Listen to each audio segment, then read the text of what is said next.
You're watching Global Trade This Week with Pete Mento and Doug Draper. Hello, everyone, and welcome to another edition of Global Trade This Week. I'm Pete Mento. With me is my co-host, Mr. Doug Draper. Doug, how are you, buddy? Pete, it's great. I got a great week ahead for work, a lot of good prospects out there, and then some good meetings. So I'm excited about this week. Thank you. Yeah, me too, buddy. I've got a big speaking event tomorrow here in Miami. I've got prep with the people tonight for it. It's for a pretty big investment bank, so I don't want to screw that up. I was just telling Doug that I've got to wear a tie tomorrow, and we're not sure if I should worry about the knot because, you can't see anything underneath this beard of mine. But then on Wednesday, I am speaking at the South Carolina Automotive Summit for all the automotive manufacturers in the Southeast. And that's one of my favorite things to speak at every year. Just amazing importers and incredible companies. And then I'm heading to New Orleans, Doug. My Mardi Gras starts, I guess, Thursday night. It's pretty late for me this year. I'm not going to be, it's usually a couple of weeks of me being an idiot, but not this year. So I've got my ride on Saturday for those of you who are in New Orleans. I know some of you do listen. Float 24B. I'll be on the neutral ground side and on the bottom row. And then we have our Endymion Ball on Saturday night. We've got Gwen Stefani and Luke Bryant playing. I'm excited to hear Gwen Stefani because I loved her when she was in No Doubt, but I don't think I know a single Luke Bryant song. I'm sure I'll realize I do once I hear the music. And then Sunday in Lundi Gras, and then I'm not staying for Fat Tuesday, Doug. It's kind of my new tradition. I don't stick around for the craziest day. I just don't have it in me anymore, buddy. I'll be back to work on Tuesday. Well, good for you. You're getting it's like when you spend a weekend with your buddies or go to a wedding. I'm like first flight out on Sunday morning. Just get the hell out of there. You may be feeling a little rough on that early morning flight, but I like your style. Before it turns really chaotic, just get out of there. You got a handful of days to enjoy. I don't know if you've got friends going to Manifest in this industry. Manifest is pretty big. Oh yeah, tons. I tend to turn my phone off at around 8:00 because everyone gets hammered and they're like, "Have you seen Pete? Oh, let's call him." And then before you know it, I've never been to Manifest. Have you gone, Doug? Yeah, I went last year. Pretty good show. Here's my two. We don't have many filters here, right, on this show, which is good. So Manifest is amazing. It started as a tech show, kind of like right after, COVID and the log tech. So here's my 2 cents. This is just my 2 cents, right? Just you have to spend a lot of money to get access to talk to the people you want to talk to. So think of it like bottle service in the back room, right? You got to rent the room. You're going to have to pay a lot for the booze. But if you can do it, you're going to get access to a lot of people you need to communicate with. So a Joe Blow like me walking the floor and saying hello to people is great because there's lots of folks that I know there. But to really, from a smaller company like myself, to conduct any business, it would be happenstance, if that's the right word. But if you want to get it dialed in, there's big bucks going on with private dinners and things afterwards and parties and stuff. But I think that's just how trade shows are nowadays. You need to pay to get access, and the access is where the big deals are taking place. TPM doesn't feel that way. I mean, we got to pay to go. TPM is not cheap. It's big money. But once you're there, everyone's got free parties and, everyone's inviting you to this after event and that after event. If you really put your time in, you'll meet a lot of amazing people there. I mean, face it, man, all the BCOs are there, all the big, contract owners, they're all going to be there, and they're big importers. So for me, it's an exhausting couple of days just trying to meet with as many people as I can. And then I always leave there were 4 people I really wanted to see, and I just couldn't. They didn't want to see me, which happens, right? Or I couldn't get an appointment with them, and I just feel like such a loser. It seems that happens every single year. Maybe I see them next year or whatever, but when something gets that big, like Manifest or even ICPA, which is big for my industry, there's just so many people there. It's hard to get time with everyone. And I get it, but I don't know, man. We spend a lot of money on trade shows in this industry, a whole lot of money. Yeah.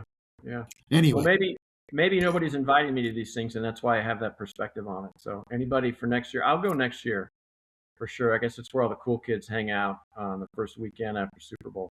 or the first week after Super Bowl. So anyway, Is it? No, it's not in Vegas. Where is Super Bowl next yeah. year? I don't know. Oh, no. I'm just saying that Manifest. I went last year and I caught the second half of the Chiefs Eagles game in the hotel room. So yeah. Anyway, it's always the Monday, Tuesday, I think Wednesday after Super Bowl weekend. It seems like that's when it takes place. Yeah. So look at that. What? Manifest didn't even know they were getting a promo on the show, and there we go. They got lucky. Look at that. They can send us a check. You can make it out to cash, and just send it to Doug and I, or Doug or I, and we'll work it out between the two of us. Yep. What you got good for us, Doug, this week? What's your first topic? All right. Well, my first topic's a little bit TPM-ish, and it's related to imports into the United States. I know 25 as a whole was a good year, but if you look at what transpired in the last quarter of 25, imports were down. Basically companies were stocking up early with the uncertainty in April and what's happening this month or this week or this day related to tariffs. Everybody kind of went a little crazy. Then they hit the brakes over the summer, and then they brought in what they needed to bring in for fourth quarter, which was less. The purchase orders were smaller because they still needed to control things. So anyway, the tail end of the year was not good. Import traffic was down, and I don't see that changing at all in 2026. A couple things on that. One, right, there's going to be soft ocean rates, right? It's going to be a buyer's market. We talked about that. But here's the thing. Everybody's like, oh, specific to ocean freight. Pete, we're dealing with the cartel. They're going to get their money, right? They're going to manipulate the system, the flow of goods. Like, hey, we're doing a lot of global trade, but we're doing it in this part of the world now. So sorry, the vessel that used to come to you 3 times a week is now only going to come once a week. And because of that, it's going to be a little bit more expensive. So I think the steamship lines, they're going to be okay. The spot market for the individual, I think, is going to be good versus the contract market. So Pete, you're going to love this one. So the spot market is spelled SPOT, and that concept is going to be tops in 2026, which is spot market spelled backwards, TOPS and SPOT. So what do you think of that one? So the spot market is going to rule. I can't wait until you get back from TPM to see what's going on. The last two things, Pete, is I think nearshoring. There's a lot of talk. It's been a lot of talk over the years, maybe sprinkled in some sugar on top. But I wonder, are we going to start getting really serious in 26, or is there going to be political implications about trying to do the near sourcing? So that's something I think we need to look at. And less inventory. I think companies are going to try to manage their supply chain with less, which inevitably means more volatility. So last thing, if you're a service provider, like I am, and you have spent most of your time in your career, flexibility is going to win the day, right? How flexible you can be, because what's planned may not be reality. But more importantly, Pete, I was thinking, like, how is that going to be rewarded in the future? And I don't think it will be at all, because business is about money and, what have you done for me lately? So anyway, I think less inventory because of the tariff uncertainty will continue into 2026, which means service providers are going to have to be incredibly flexible to stand above the crowd and provide their value. Yeah, man, I don't disagree. Well, first of all, when you're on the chairlift, you just sit there and say, I got to come up with an acronym for this. That's when you think up this stuff, when you're getting ready to do your Saturday runs? No, not on the chairlift. Okay. All right. I was just assuming. I was in a meeting one time where one of the importers was saying, I feel bad for the shipping companies and for the ocean carriers and what's going on right now. And I'm like, don't you dare shed a tear for them. Like, it's hard for me to feel bad for them when they were really just gutting us during COVID, gutting us. Don't forget that when they had all the leverage, they used it. They used it to the point where it was preposterous. And everyone was saying, I can't wait till it's my turn to stick it to them. I'm not seeing that, though. I'm not really seeing people buying hard against it. I'm seeing them doing what you're talking about. They're leveraging against them by not signing their contracts and giving them the stability that we wanted back during COVID. Nailed That it. seems to be the big difference right now. So I think TPM will be similar to that. I wanted to talk about your nearshoring comment. I think it's a pretty good day to be a guy who brings trucks in from Mexico. I think if you're a company that is really focused on the Mexico-U.S. South border trade, it's only going to keep getting better, because where we can't nearshore or onshore, we're going to friendshore and nearshore. And Mexico still seems to be where the big winner in all of this. So, but that will too affect ocean rates. You'd mentioned in the pre-show notes how the rest of the world seems to be getting a lot of this cargo, and that just means capacity is going in different directions and not towards the U.S. Maybe that's how the shipping companies find a way to tighten up those margins and make a little more money. Mm-hmm. Yeah, all excellent points for sure. All right, man. What's your first topic for this week? So, you wake up on a Saturday and you're feeling pretty good about things, and then the White House is saying there's no weekend for you, fat boy. I don't think so. No, they drop a pair of executive orders. One of them about Iran and how they're going to start going after companies possibly that are buying things from countries that do business with Iran. And the second was about India, which is really the one I want to talk about here. Um, it would appear from what was dropped last week that the additional tariff that India was paying that brought them up to 50% is going to be dropped. And that's great news. But what they don't say is when. We're still waiting for a Federal Register notice and the CSMS. But I think it's very interesting play, both from the Indian side and the U.S. side. It would effectively drop their tariff rate, I believe, to 18%, with it decreasing over time, possibly down to zero. Who knows?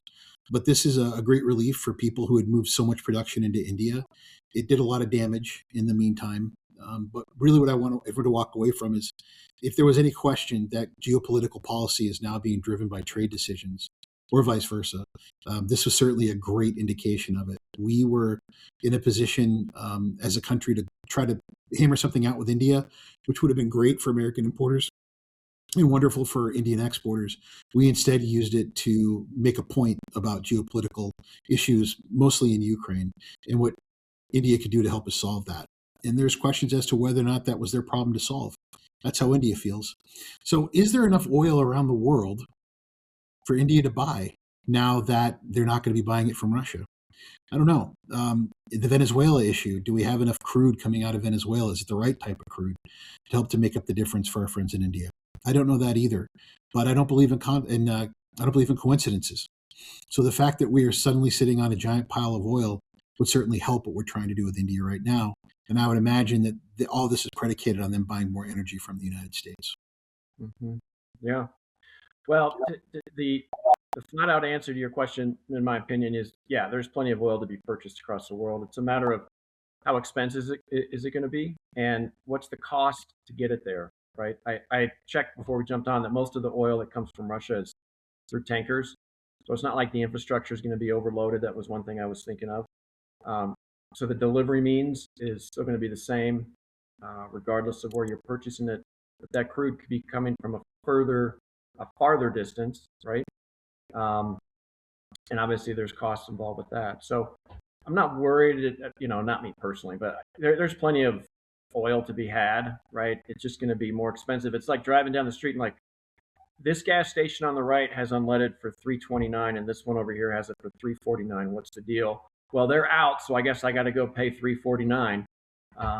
So that's kind of the gist. So there's plenty of oil to be had. It's going to be more expensive. And oh gosh, by the way, there's a ton of it right outside of Venezuela that we now control. Imagine that. Well, take us to halftime, buddy. All right. Well, obviously it's brought to us by Cap Logistics. We wouldn't be sitting here with you right now without them and Keenan and their hard work. So please check them out at caplogistics.com. So I'll keep mine short because I kind of like yours. It's very topical, right? But here in Steamboat, there was an event this weekend called Carnival. And I won't go into the whole history. It was a gentleman named Carl Howelson who came to Steamboat. And his big thing when he came here 100 and some odd years ago was to teach kids how to ski. And there is a ski mountain, literally downtown. It's probably a block and a half from where I work in my co-working space. So there was a big festival and a carnival that started all kinds of stuff. So this weekend they put snow down on Main Street. They had ski journing where they were pulling kids on horses, classic Western. And then on Saturday they have all the kids that are learning how to do skiing. You know, the guys that are doing bumps, they put a neon lights on at night and they'd ski down and they do all these kind of stuff. And the one, there's a lighted man. The two things, Pete, and I said I was going to keep this short. So, lighted man is a tradition. This dude skis down with a backpack full of Roman candles. I'm not a backpack. It is so heavy that people have to put it on him. And he's skiing down the front of the hill, and they're cranking music, and he's got Roman candles blasting off his back. And there's a dude skiing maybe like 20 yards behind him with a fire extinguisher in case this guy goes up. And so it's kind of like there's no real rules here. And then the last thing, Pete, is they have a ring of fire on one of the ski jumps, and some of the ski jumpers in ski patrol jump through a ring of fire down a ski jump. And then the last guy that goes, they put a sled like you would see if somebody got hurt on the mountain, and they put them on there and ski down. They pack that thing full of hay. They light it on fire, and the dude jumps through the ring of fire with a sled full of fire behind him. And the crowd, there was probably, I don't know, 4,000 people down there at the base area going absolutely crazy. So that was my Saturday night, enjoying some wonderful steamboat hospitality. So if anybody is ever wanting to come out to Steamboat and doesn't want to deal with President's or MLK weekend, that would be a great weekend to come up. Yeah, you might see one catch fire and die. I mean, who would want to be there for that, Doug? Exactly. So it was good. So anyway, I like yours, Pete. So let's jump over to yours. Yeah, so the Super Bowl commercials, I wasn't real impressed with many of them. I was downright upset with the Dunkin' Donuts one. It made me agitated. It made me want to throw something at the television. And as a New Englander, Dunkin' Donuts is very important to me. So I was unsettled by that one. I thought for the most part the commercials were not very entertaining, and for the amount of money that people paid for them, I think that that's a dying shame. But what I did notice was that most of the commercials were for weight loss drugs, cryptocurrency, and gambling. And that's an interesting perspective because normally Super Bowl commercials are an excellent indicator of where investment is going and where money is going if you've been watching the last couple of years. So where's the money going? Cryptocurrencies in the markets, gambling, and weight loss drugs. It was all right there in front of me, and it frustrated me and shocked me. It's a pretty scary world right now if you're an investor. Much of the stock market is being propped up by crypto, which is a big part of data centers, data management, and AI, and weight loss drugs as well, and gambling. I mean, these are the fastest growing sectors in our investment class. I don't know, Doug. It felt like a harbinger of doom watching these commercials yesterday. I walked away from it feeling really uncomfortable, man. Yeah. There was, you're right. Just making that comment just now, those three categories. Absolutely. I liked the Dunkin' commercial. I did. You know, there was a lot of celebrities in there. I'm like, wow, this thing is packed full. It made me laugh. It's great. I love the movie that they parodied and all the other folks. So I love the Dunkin' commercial. That was one of my favorites. And then the one where it was the horse that raised an eagle. I don't know if you remember that one. Mm-hmm. The Budweiser classic.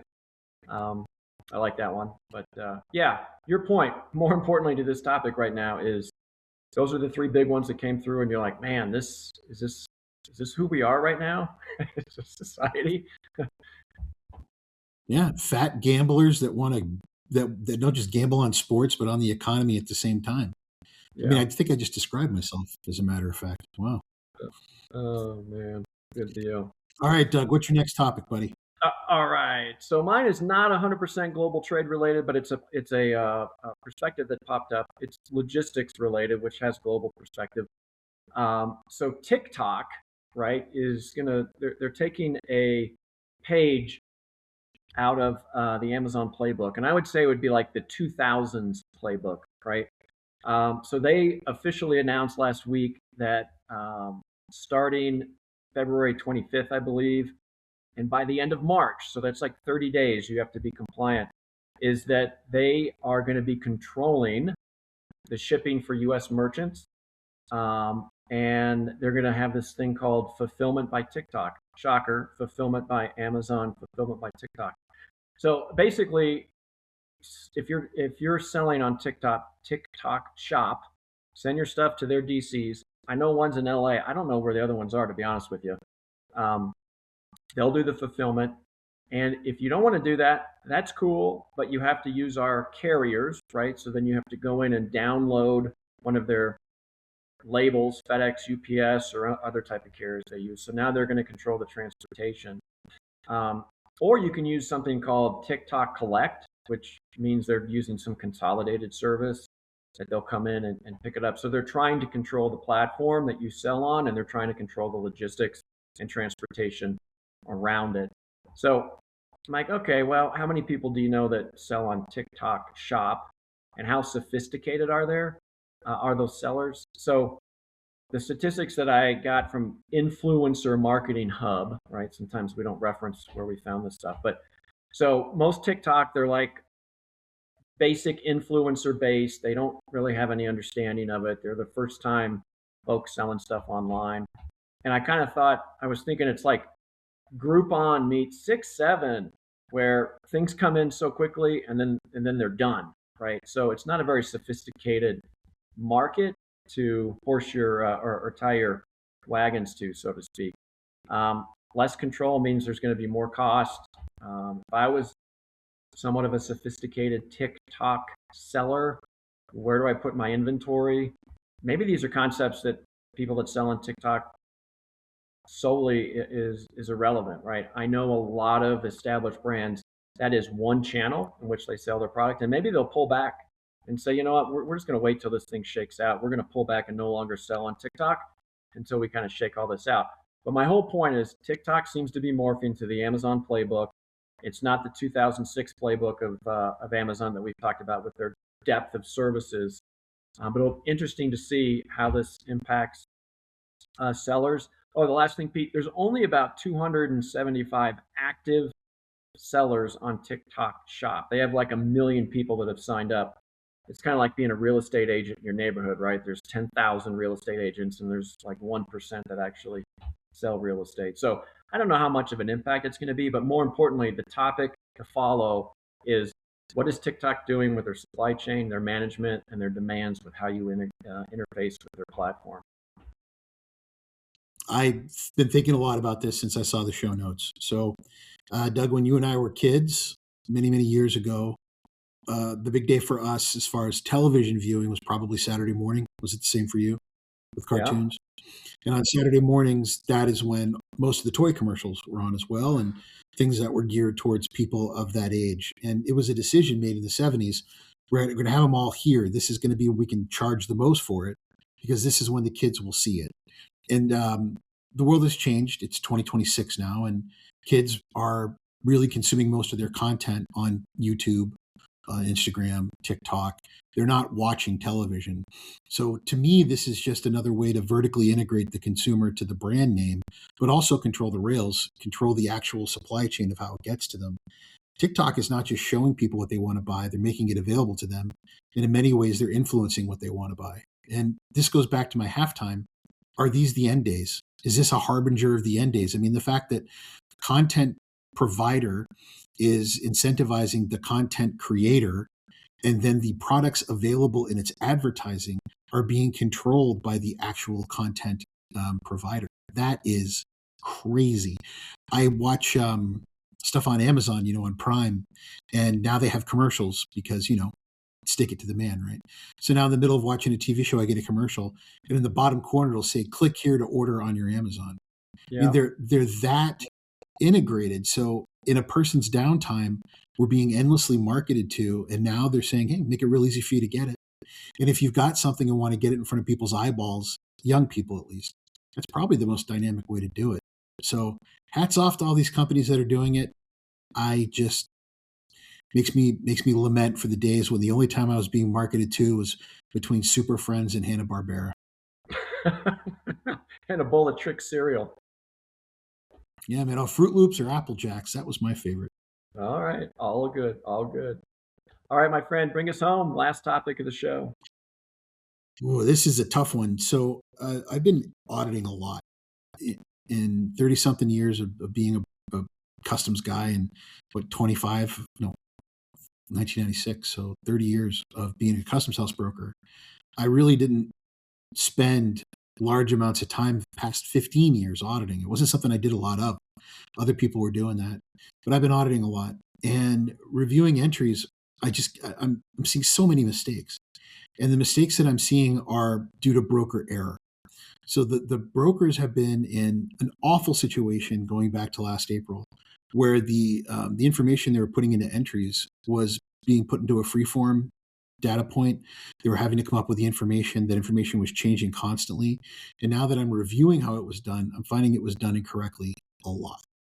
Most importers don't bother to audit their entries, and many of them don't understand what's going on in there. I think it's extremely important, as we're waiting to find out what goes on with IEEPA, that we begin to, first of all, keep our brokers honest by auditing them as well. They're auditing themselves. We need to audit them as well. And then also realize that these are the reasons that customs will deny a refund if they find mistakes in the entry, and you could end up paying pretty big fines and other issues down the road. So it's never been more important, because there's so much money on the line. Start auditing those entries, folks. Brokers do make mistakes. Mm-hmm. Yeah, it'll be interesting. I was thinking that it's like you need to hire a consultant, right? I mean, I would say the vast majority of the brokers, 99.9%, right? From my opinion, from what I've seen in my freight forwarding days, good people, hardworking, they're doing the right thing, right? But this, to peel the onion back, this is a consulting gig, right? Not classifying and pushing entries and dealing with the nuances of an established process, right? This is interpreting vaguely written documents that were issued really quickly, that are incredibly open to interpretation, and not understanding the nuances of what that means, the repercussions if you interpret incorrectly, or how you could go down one road because the ruling is somewhat vague, but you think this is the direction, and then the next day it changes. So if you're a big importer and there's a lot tied around to it, you need to get somebody beyond, in my opinion, beyond just your enterer, your broker, and turn this into a consulting gig, because there are incredible nuances and interpretations that could create a lot of problems. I want to thank you for that unrequested plug, Doug. Pete.Mento at bakertilly.com. No, I don't disagree. They're so complicated that the refund process, if we get to have one, is going to be rough. But beyond all of that, I just think it's time that importers begin to realize they're responsible for what a broker puts in that entry. And I think for a lot of them, I believe for a lot of them, they're about to learn that they put a little too much faith into some of these brokers. And it's everybody. I haven't gone through a major broker yet where I haven't found some sort of a IEEPA related mistake that in an audit, when customs audits them, when they get their focused assessment, it's going to come back to bite them. Yeah, interesting. Well, we shall see, Pete.